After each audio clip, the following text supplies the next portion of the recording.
아멘. 오늘 하나님께서 저희들에게 주시는 말씀 사무엘하 15장 1절에서 18절까지입니다. 사무엘하 15장 1절에서 18절까지 구약 486쪽에 있습니다. 사무엘하 15장 1절에서 18절 우리 같이 교독으로 읽고 마지막 18절은 함께 읽도록 하겠습니다. 15장 1절 제가 먼저 읽겠습니다. 그 후에 압살롬이 자기를 위하여 병거와 말들을 준비하고 호위병 50명을 그 앞에 세우니라. 압살롬이 일찍이 일어나 성물길 곁에 서서 어떤 사람이든지 송사가 있어 왕에게 재판을 청하러 올 때에 그 사람을 불러 이르되 너는 어느 성읍 사람이냐 하니 그 사람의 대답이 종은 이스라엘 아무 지파에 속하였나이다 하면 압살롬이 그에게 이르기를 보라 내 일이 옳고 바르다마는 내 송사를 들을 사람을 왕께서 세우지 아니하셨다 하고 압살롬이 이르기를 이 땅에서 재판관이 되고 누구든지 송사나 재판할 일이 있어 내게로 오는 자에게 내가 정의 베풀기를 원하노라 하고 사람이 가까이 와서 그에게 절하려 하면 압살롬이 손을 펴서 그 사람을 붙들고 그에게 입을 맞추니 이스라엘 무리 중에 왕께 재판을 청하러 오는 자들마다 압살롬의 행함이 이와 같아서 이스라엘 사람의 마음을 압살롬이 훔치니라.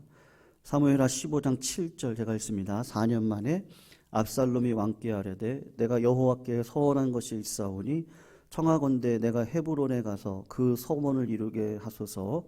당신의 종이 아람 구슬에 있을 때 서원하기를 만일 여호와께서 반드시 나를 예루살렘으로 돌아가게 하시면 내가 여호와를 섬기리이다 하였나이다. 왕이 그에게 이르되 평안히 가라 하니 그가 일어나 헤브론으로 가니라. 이에 압살롬이 정탐을 이스라엘 모든 지파 가운데 두루 보내 이르기를 너희는 나팔 소리를 듣거든 곧 말하기를 압살롬이 헤브론에서 왕이 되었다 하라 하니라. 그때 청함을 받은 200명이 압살롬과 함께 예루살렘에서부터 헤브론으로 내려갔으니 그들은 압살롬이 꾸민 그 모든 일을 알지 못하고 그저 따라가기만 한 사람들이라. 제사 드릴 때 압살롬이 사람을 보내 다윗의 모삭길로 사람 아히도벨을 그의 성읍 길로에서 청하여 온지라. 반역하는 일이 커가매 압살롬에게로 돌아오는 백성이 많아지니라. 전령이 다윗에게 와서 말하되 이스라엘의 인심이 다 압살롬에게로 돌아갔나이다 한지라. 다윗이 예루살렘에 있는 신하들에게 이르되 일어나 도망하자. 그렇지 아니하면 우리 중 한 사람도 압살롬에게서 피하지 못하리라. 빨리 가자.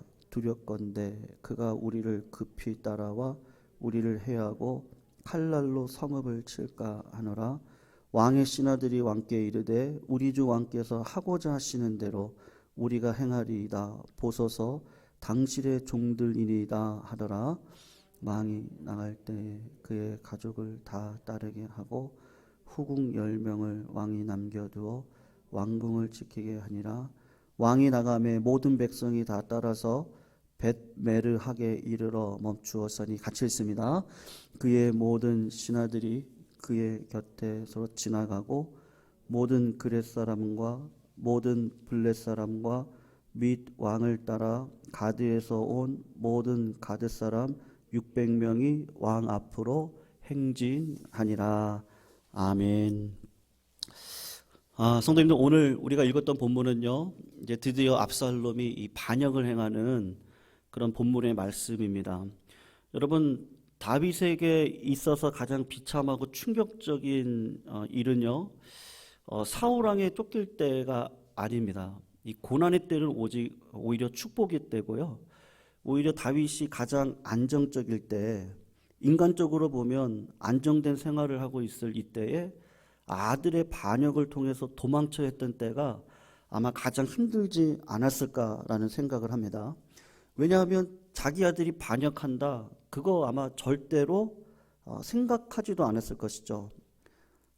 아마 뭐 이런 일은 절대 없을 거야 라고 생각을 했을 텐데 결국은 그 아들이 자신의 왕의 자리를 빼앗고 또 최종적으로는 압살롬이 죽임을 당하게 되는 비극을 겪는 것인데 그것이 다윗에게 있어서 아마도 가장 비극적이고 슬픈 삶의 시험이었다라는 것을 우리가 꼭 기억을 해야 됩니다.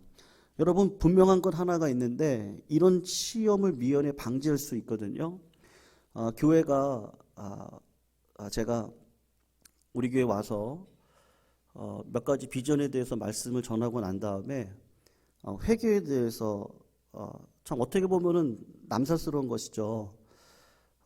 이 간음에 대한 사건을 가지고요 5주를 살폈으니까 어떻게 보면 민망하기도 하고 참 그런 설교를 전한다는 게 참 개인적으로 제가 부담이 참 많이 되는 상황인데도 불구하고 그것만큼은 꼭 먼저 전하고 사역을 시작해야겠다라고 생각을 했던 이유는 결국은 신앙생활을 저도 이렇게 해오고 또 청년 시절에는 이제 부모님으로부터 교회에 대한 어떤 이야기 그리고 실제로 제가 보았던 어떤 교회의 실상 그리고 목사가 되고 난 다음에도 여전히 내가 죄인이라고 하는 거 그리고 이 죄와 끝까지 싸우지 아니하면은 이 목회가 마지막까지 영광스럽지 못하다고 하는 거 그리고 교회를 봤을 때도 중간에 무너지는 교회들이 참 많이 봤는데 그 이유 중에 하나가 뭐냐면 이 죄의 유혹 속에서 결국은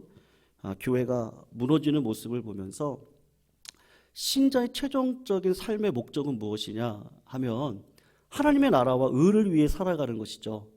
근데 하나님의 나라와 의를 위해 살아갈 때는 반드시 그 핵심부에는 뭐가 있느냐 하면 다 죄와의 몸부림치는 싸움이 있더라고 하는 겁니다. 그래서 우리 주님이 의미심장한 말씀을 하셨잖아요. 내가 하나님 선지자로 그렇게 능력의 말씀을 선포했습니다.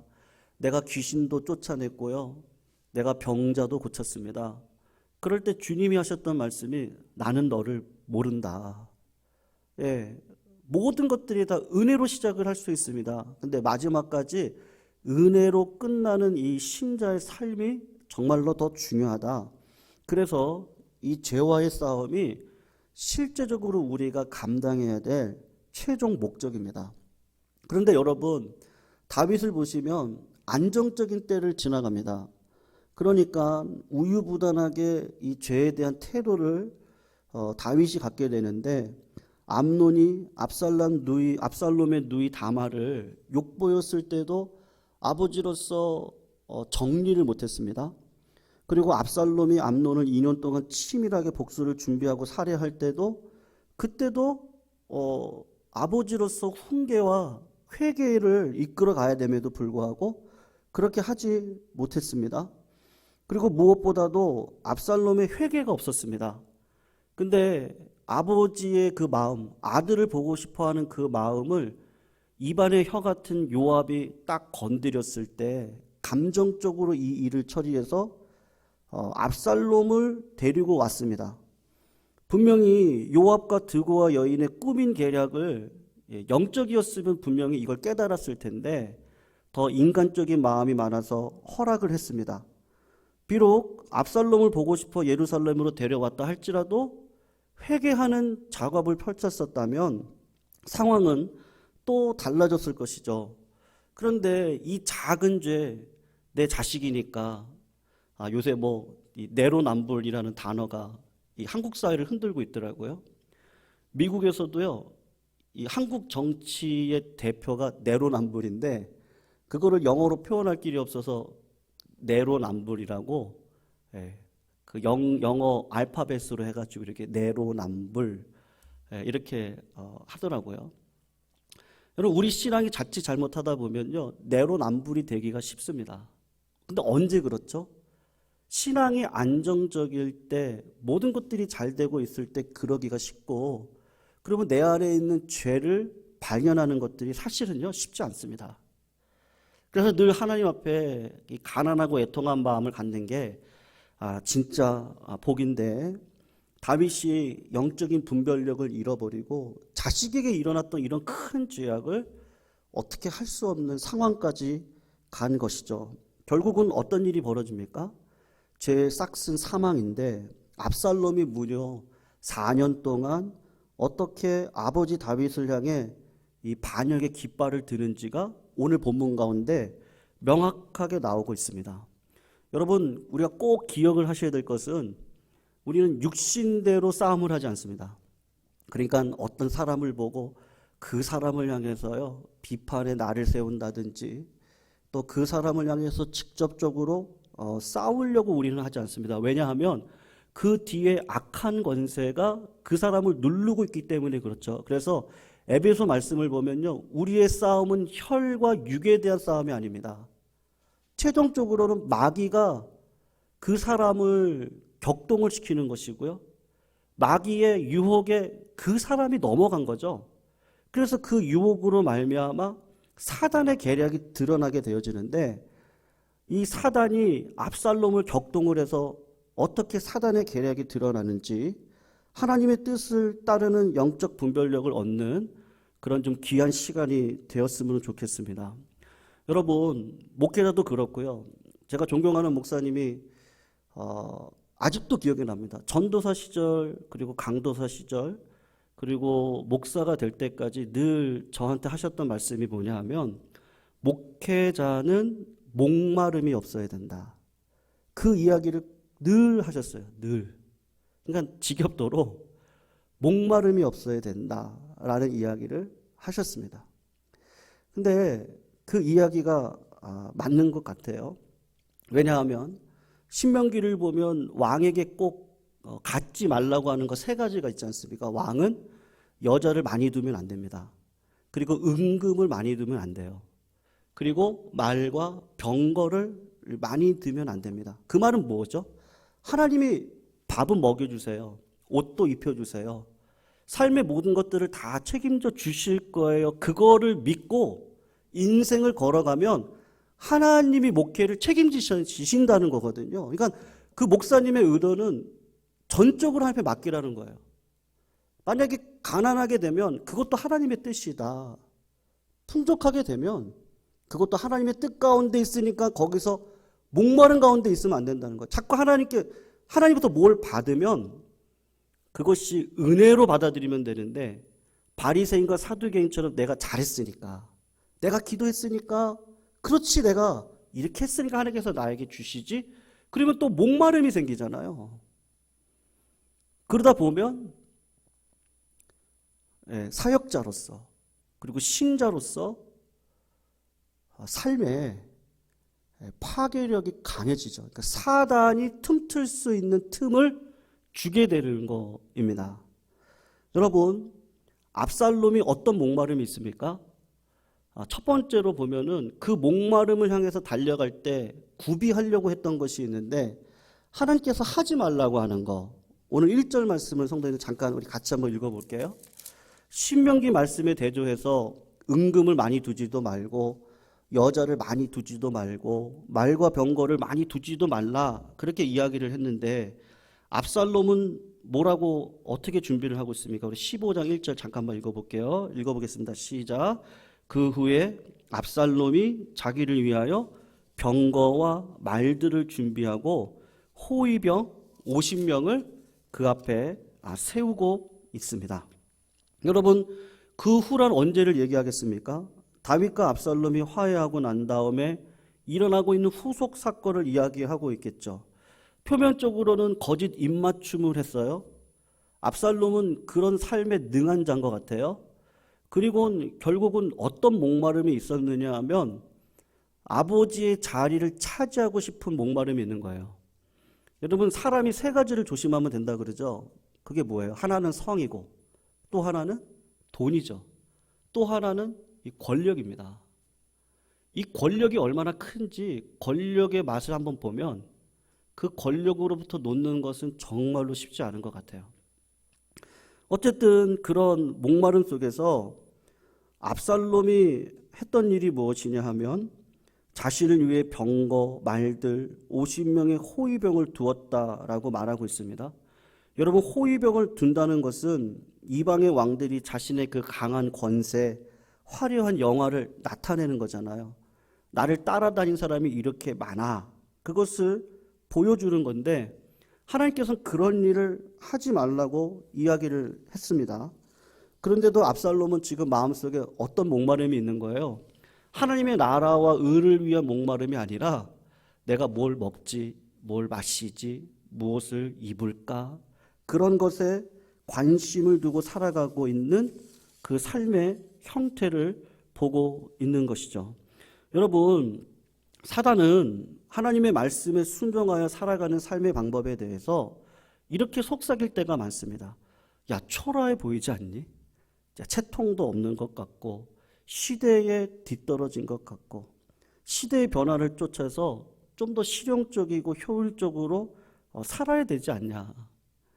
여러분, 제가 청년 시절에 그때가 90년도 중후반이었는데요.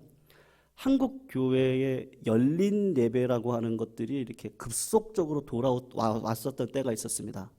그래서 마치 열린 예배를 드리면 교회가 신식으로 예배를 드리는 것 같고, 그 예배 가운데 뭐 스킷, 그러니까 드라마 같은 것도 넣고요.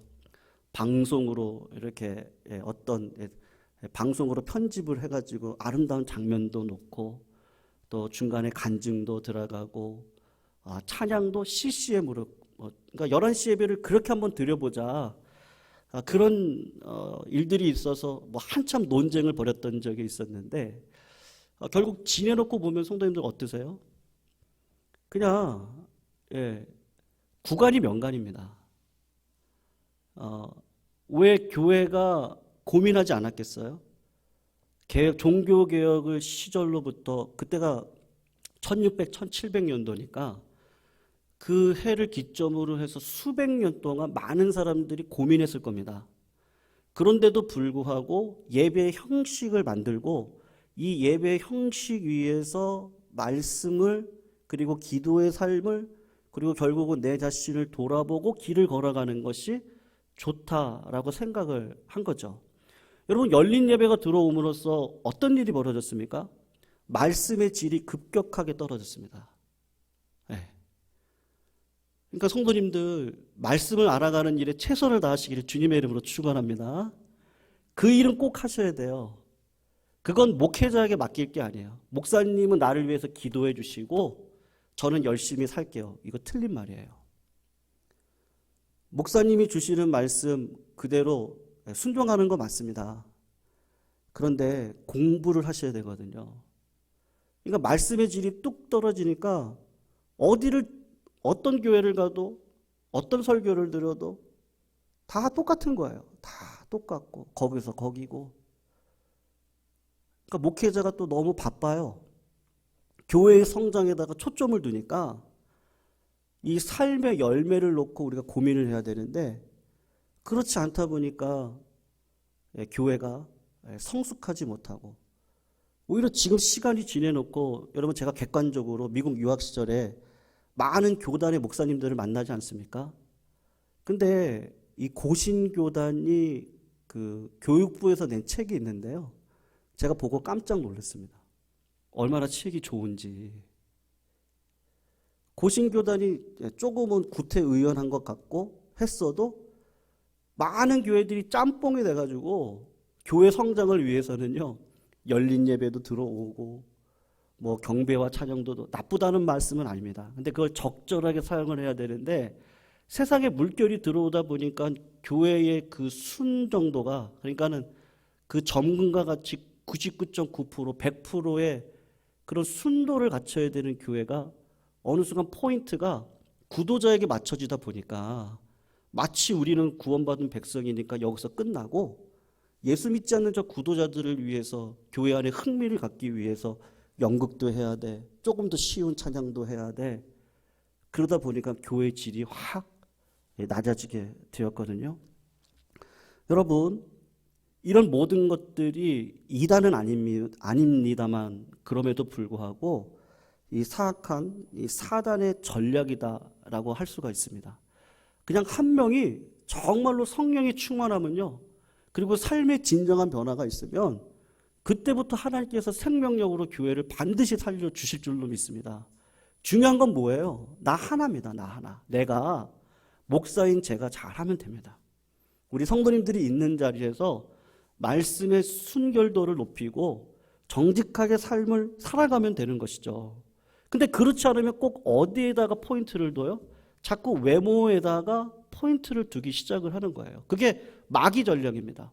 그러니까 압살롬은 말씀에 대해서는 관심이 없어요. 호위병을 50명을 두고 말과 병거를 많이 두는 일에 신경을 씁니다. 왜냐하면 목마름이 어디에 있어요? 하나님 나라와 의가 아니에요. 내가 잘 돼야 되는 거예요. 내가. 다 신경 쓸 거 없이 내가 잘 돼야 되는 것이죠. 그래서 두 번째로 결국 마귀가 하는 일이 무엇이냐 하면요, 지도자를 부정적으로 생각하게 합니다. 그리고 여러분 결국 어디 단체가 됐든지 어느 곳이 됐든지 머리는 하나입니다. 그러니까 지도자를 향하는 백성들의 마음을 반대편에 서도록 지금 압살롬이 도둑질을 하고 있어요. 우리 2절, 3절 말씀을 같이 한번 읽어보겠습니다. 우리 읽겠습니다. 시작.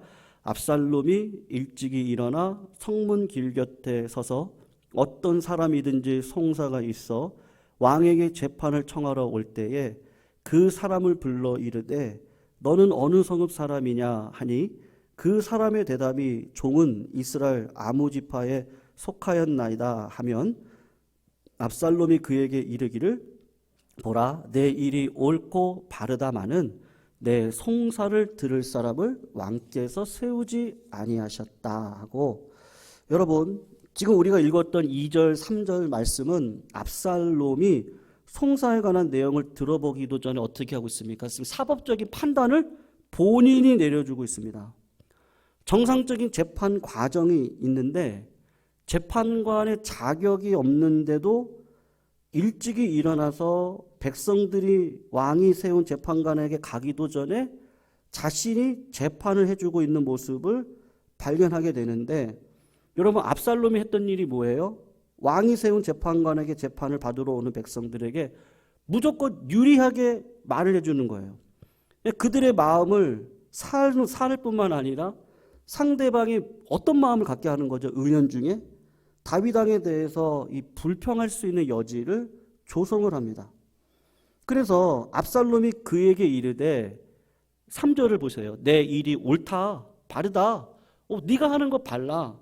그런데 네 송사를 들을 사람을 뭐라고 해야죠? 왕께서 세우지 않았다. 불씨를 지금 조장을 하고 있는 것이죠. 여러분 왜 그렇게 하죠? 숨은 의도가 있는데 그것이 무엇이죠? 4절을 말씀 보세요. 또 압살롬이 이르기를 내가 압살롬이 이 땅에서 재판관이 되고 누구든지 송사나 재판할 일이 있어 압살롬에게 오는 자에게 압살롬 내가 정의를 베풀기를 원한다. 여러분 이 시대적으로 이 시대는요, 재판관이 이렇게 체계적으로 시스테매틱하게 세워져 있던 시대는 아닙니다.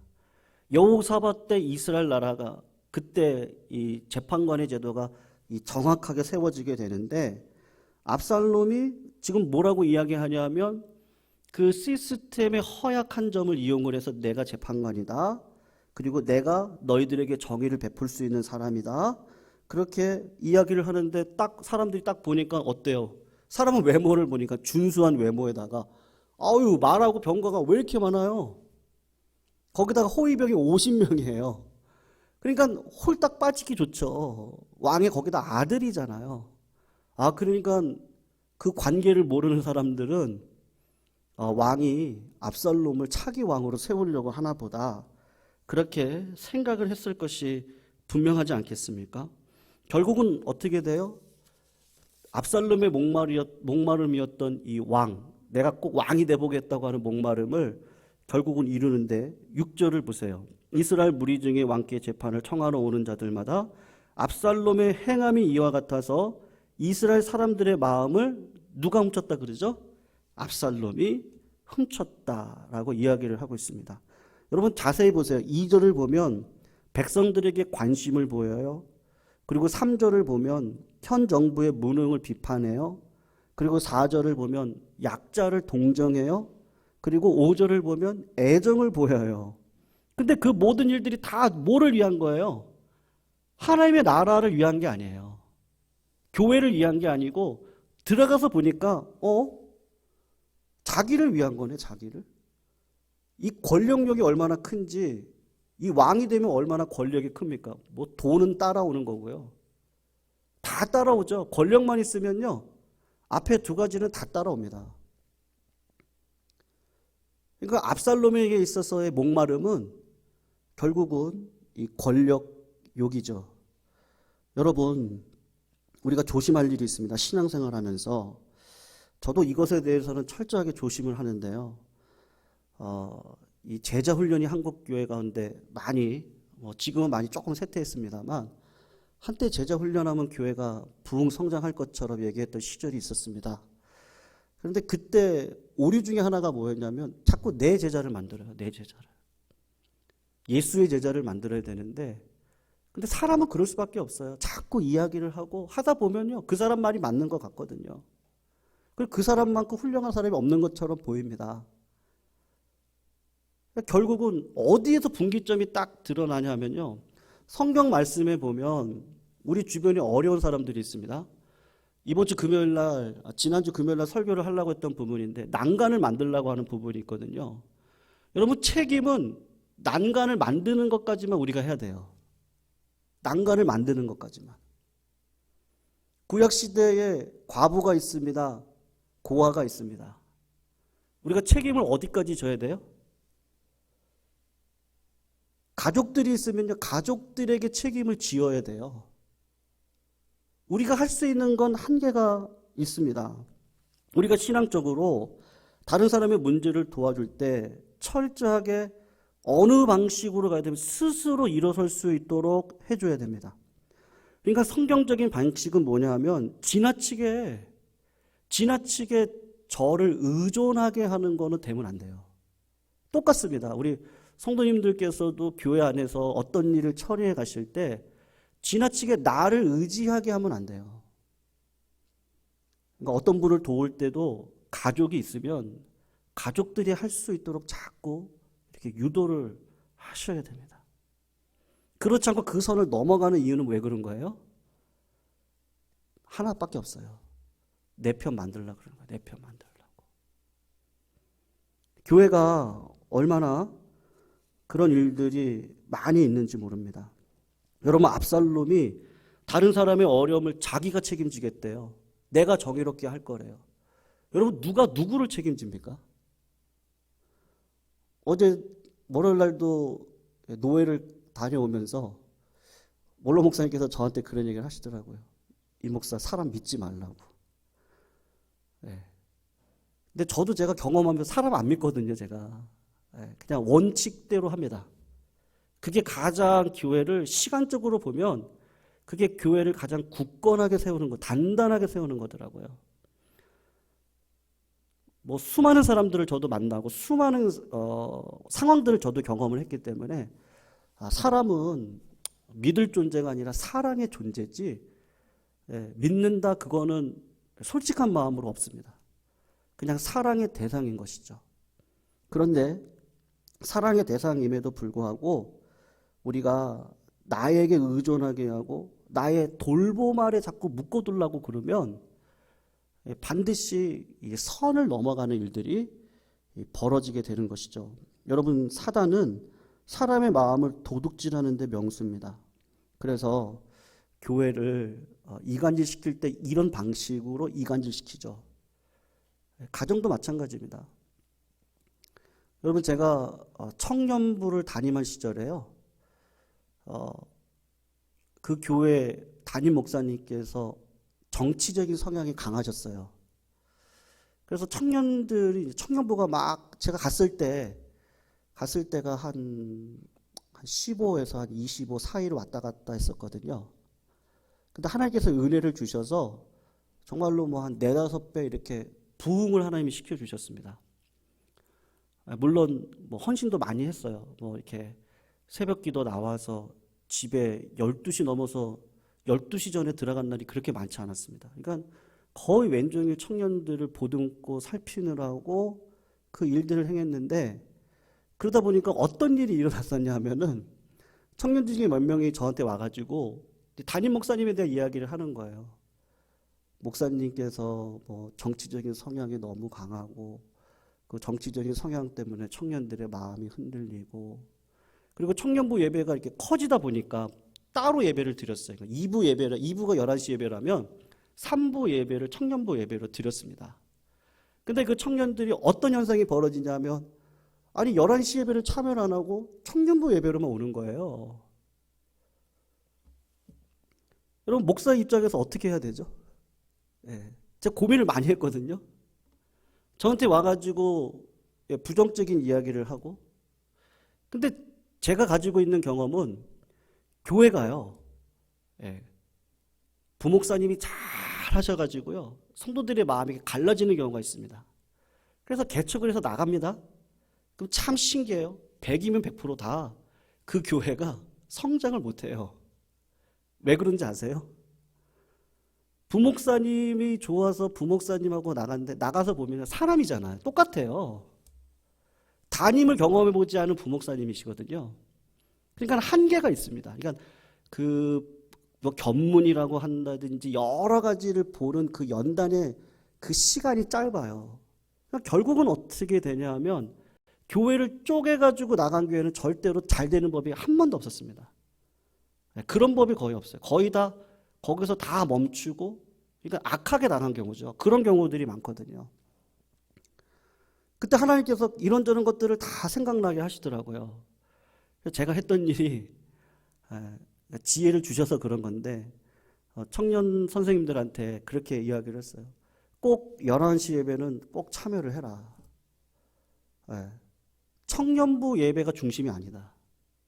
11시 예배가 중심이고, 영권은 하나님께서 담임 목사님에게 주신 거다. 목사님이 어쩌든지 간에 말씀으로 듣고, 하나님 앞에 어떠한 자리에든 가면 하나님께서 나에게 말씀하신다.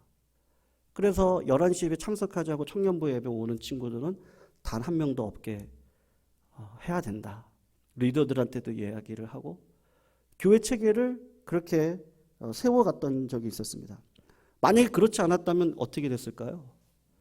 분명히 그 교회는 그대로 있었을 건데, 교회가 엄청난 상처 가운데 있다가 아마 그랬을 거예요.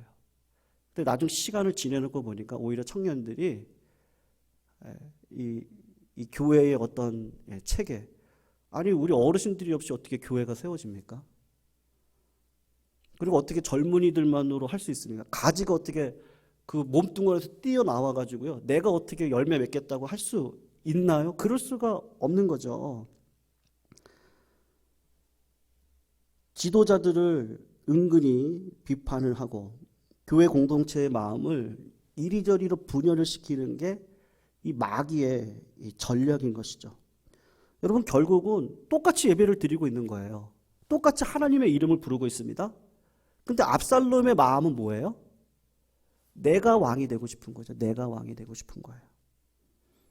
여러분, 7절 8절을 보시면 다윗에게 압살롬이 요구를 하나 하는데, 그게 뭐냐면요, 내가 서원한 게 있으니까 헤브론으로 나를 보내달라고 이야기를 합니다. 그 서원을 한다는 건 내가 하나님 앞에 기도하고 하나님 앞에 작정한 것이 있다는 것이죠. 그러니까 하나님의 이름을 들먹이면서 지금 모반을 지금 생각하고 있는데, 여러분 왜 헤브론으로 가죠? 헤브론은 본인의 고향이기도 했을 거예요. 근데 헤브론이 수도로 되어져 있다가 지금 예루살렘으로 수도가 옮겨왔잖아요. 다윗 때에. 그럼 헤브론 사람들의 마음 가운데 뭐가 있습니까? 다윗을 향하여서 섭섭한 마음이 있을 거예요. 헤브론 주민들은 다윗이 헤브론을 수도로 삼았다가 이스라엘을 다니는 동안에는 여러분 서울에 살아가고 있습니다. 그러면은 땅값도 분명히 높았을 것이고 교육도 좋았을 거예요. 문화도 누리는 게 엄청 고급스러웠을 겁니다. 정치 1번지일 거죠. 경제의 중심지였는데 갑자기 찬밥 신세가 되지 않았겠어요? 그러니까 헤브론 주민들의 마음 가운데는 이 다윗을 향한 섭섭함이 분명히 있을 거라고요. 그러니까 주도 면밀하게 그런 것까지도 다 지금 이용을 하려는 거죠. 하고 있는 거죠. 압살롬이 노리는 게 뭐냐? 민중의 마음을 잡기 위해서 하나님 앞에 예배를 드리러 간다고 하면서 헤브론에 갔는데 결국은 거기서 한 일이 무엇입니까? 세 가지 방식으로 반역을 일으키는데 10절을 성도님들 보시면 이에 압살롬이 정탐을 이스라엘 모든 지파 가운데 두루 보내 이르기를 너희는 나팔 소리를 듣거든 곧 말하기를 압살롬이 헤브론에서 왕이 되어졌다라고 해라. 선동을 하죠. 두 번째로는 11절을 보면 이 200명의 사람들을 데리고 갑니다. 그래서 그때 청함받은 200명이 압살롬과 함께 예루살렘에서부터 헤브론으로 내려갔으니 그들은 압살롬이 꾸민 그 모든 일을 알지 못하고 그저 따라가기만 한 사람들인데 그런 사람들을 마치 나를 동조하고 있는 사람인 것처럼 이야기를 하고 마지막으로 어떤 일을 하고 있어요? 12절을 보시면 아히도벨이라고 하는 천재 책략가를 자기 편으로 만드는 일을 있는데 12절 보세요. 제사 드릴 때 압살롬이 사람을 보내 다윗의 모사길로 사람 아히도벨을 그의 성읍 길로에서 청하여 온지라. 여러분 다윗의 모사였던 길로 사람 아히도벨까지도 초대를 해서 정권 교체에 있어서 모든 일을 완벽하게 준비를 합니다. 여러분 시편 41편 9절을 보면 이런 이야기가 있어요. 다윗이 했던 고백인데 나의 신뢰하는 바 내 떡을 먹던 나의 가까운 친구도 나를 대적하여 그 발꿈치를 들었다. 그 친구가 누구겠습니까? 아히도벨이었을 것입니다.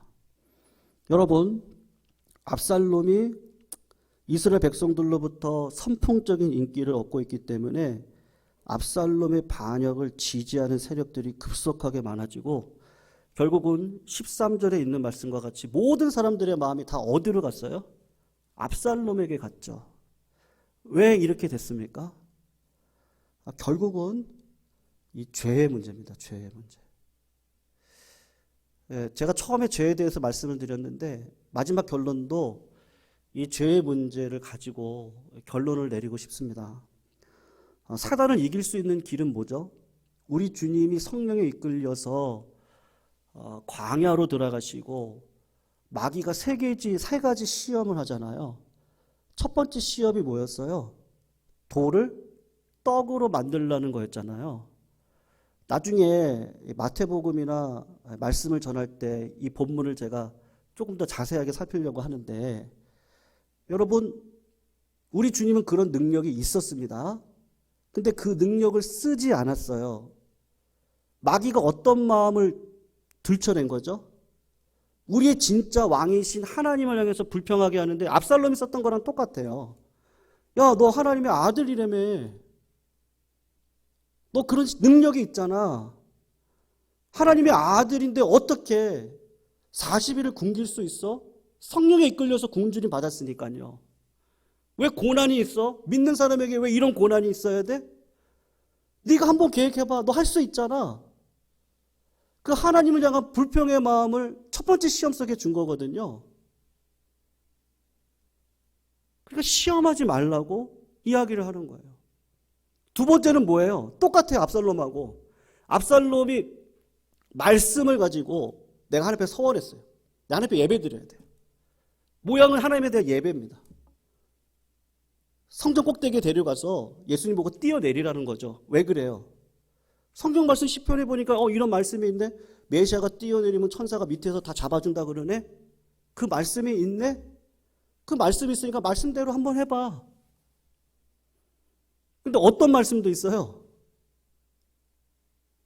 주 너의 하나님을 시험하지 말라. 그래서 그 두 번째 시험을 보면 또 말씀하여 가라사대. 또라는 말이 들어가 있어요. 우리 주님께서 이 말씀도 있지만 이 말씀도 있다. 균형된 신앙생활이 중요하다. 예수님은 그 시험을 이기시거든요. 우리들의 실제 삶도 똑같습니다. 우리들의 삶이 우리 교인 중에서 이런 성도님들 전 없다. 저는 제가 이렇게 1년간 지내오면서 우리 성도님처럼 마음씨 착하시고 그렇게 제가 이렇게 경험을 하지만 마음속에 그런 마음이 있지만 우리가 끝까지 붙들어야 될 게 무엇이냐면요. 이런 마음입니다. 우리 주님의 마음. 사람은 믿을 존재가 될 수, 저도 저를 못 믿는데요. 갑자기 교만해질 수 있는 나. 성도님도 제가 목사지만 제가 스쳐 지나가는 생각들을 다 솔직하게 얘기하면 여기서 진짜 은혜 받으실 분들은 아무도 없을 거예요. 저도 똑같은 죄인이기 때문에. 그래서 하나님께서는요, 이게 결국은 죄의 문제죠, 죄의 문제. 왜 이거를 하나님이 허용하시죠? 밧세바와의 이 간음, 이것 때문에 너의 처가 백주대낮에 똑같이 너는 은밀하게 행했는데 나는 대놓고 너의 죄를 아무리 신자라고 할지라도 죄에 대한 대가는 치러야 됩니다. 그것이 하나님의 법칙이에요. 그러니까 우리는 절대로 이 죄를 정말로 증오하고 경멸하고 죄의 달콤함을 벗어버려야 되는 그 신자된 삶이 우리 가운데 있어야 되는 것이죠. 그렇지 않고는요, 어떤 교회도 그렇습니다. 어떤 가정도 마찬가지. 든든하게 설 수가 없어요. 반석 위에 서야 됩니다. 모래 위에 서면 안 됩니다. 예수 그리스도 반석 위에 서야죠. 그러면 시간이 해결해줘요. 시간이 지나가면 점점 우리는 승리할 수 있습니다. 한 사람 한 사람이 이 마귀의 유혹 가운데 빠지지 않으면 되는 것이죠. 그래서 우리 교회 가운데 결국은 다 알게 되지 않습니까? 결국은 어떤 사람이 무슨 말을 했는지, 어떤 마음으로 행동을 했는지, 그건 결국은 다 알아요. 같은 공동체 안에 있기 때문에요. 다 알아요, 다. 다윗이라고 왜 몰랐겠어요? 다윗의 간음을 몰랐던 사람이 있을까요? 우리야도 알았을 거예요. 그런데도 불구하고 왕이니까 충성을 다짐했었던 우리야를 결국 다윗이 죽이는데 그것이 하나님이 볼 때는 큰 죄악이죠. 그래서 이 죄에 대한 결과가 오늘 드러나게 되는데 이런 사단의 전략 속에서 우리가 빠져들어갈 수 있습니다. 그러므로 제가 이렇게 좀 자세하게 말씀드리는 건 우리가 자세하게 사단 전략이 어떤지를 알아야 된다. 그냥 기도합시다 막 이게 아니에요. 기도를 하면서 말씀이 나에게 하셨던 말씀을 가지고 내가 어떻게 행동을 하는 게 더 좋을까. 그래서 왕에 대한, 하나님에 대한 이 불신을 우리가 조장하면 안 됩니다. 하나님 하실 수 있습니다. 믿으시죠? 아멘이시죠? 하나님 하실 수 있으세요. 하나님 뭘 못하시겠어요. 하나님을 향한 자꾸 기대하는 마음을 가질 수 있도록 우리 성도님들이 내 귀에 들린 대로 하신다고 하셨으니까 하나님 하실 수 있어요. 자꾸 이렇게 격려해 주세요. 그리고 하나님의 이름으로 우리가 죄를 범하는 일은 없어야 됩니다. 그러니까 예배를 드리면서도 우린 죄를 범할 수 있어요. 그랬던 사람이 누구죠? 바리새인들과 사두개인들이잖아요. 일주일에 2번 금식했어요. 회당을 지었던 분들입니다.